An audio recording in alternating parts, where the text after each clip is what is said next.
We'll start with a definition of biological evolution.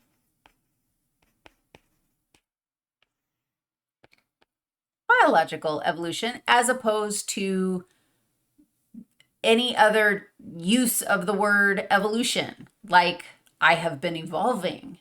Awesome. That's not biological evolution, because biological evolution is a change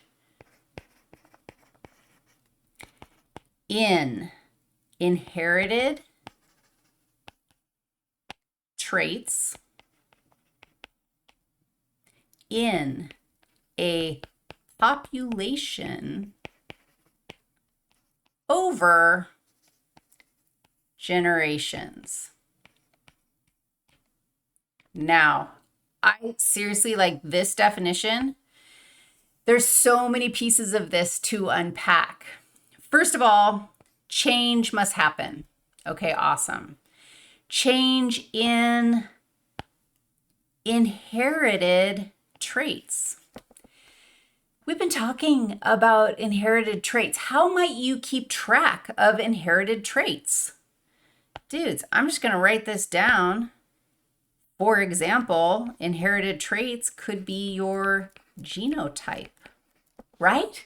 Like, we can see those inherited traits. We could actually talk about those inherited traits and even possibly quantify those inherited traits.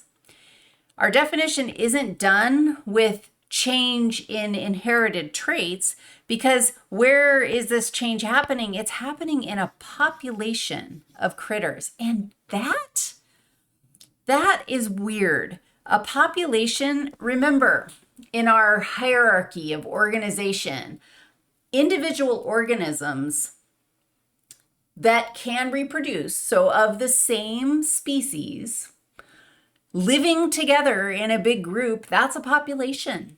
So a population of organisms isn't just a family, it's everyone. It's everyone in your area. That's your population. And biological evolution is a change in the inherited traits in a population. And that change isn't like today it was one way and tomorrow it's another way. It's over time. It's over generations of critters that this change happens. Oh, I meant to make that a different color, but that's okay. This is over blah. We're not doing that. We're saying over time. And not just over, like, look at this. That's change over time, right? But that is change over time in an individual. Biological evolution is change over time across generations in an entire population. This is the weird concept. And we will, as all the things that we study in this class, we'll see it again and again. These core ideas we revisit over and over and over again. So you will get more and more comfortable with this.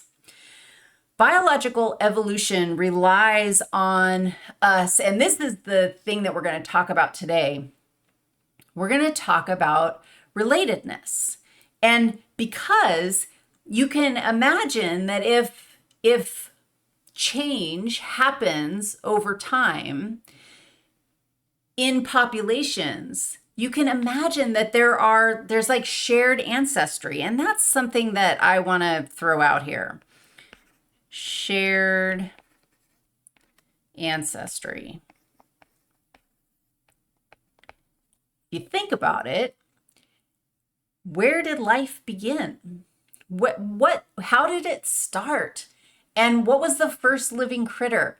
These are questions that we'll definitely, again, get into in more detail, but you can imagine that if change happened over time, then ultimately we're kind of all related to each other. And think about it. Think about the molecular stuff that you've learned. DNA synthesis, DNA replication, protein synthesis. These processes, all critters are doing them. The trees are doing them, those processes. The fungi are doing those processes. Bacteria are doing those processes. How? Why? Because we're all related. We have shared ancestry, and our relatedness is the thing that we're going to explore in the next chunk.